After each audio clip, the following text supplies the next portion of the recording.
वारीचा घेतला पावलांनी आम्हा वाळवंटी तुझी सावली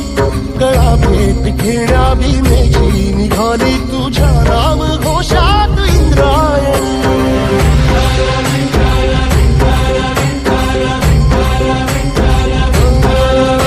भिडे आसमंती ध्वजा वैष्णवांची उभी पंढरी आज नानावली तुझे नाव ओठी तुझे रूप धानी जीवाला तुझी आस गा लागली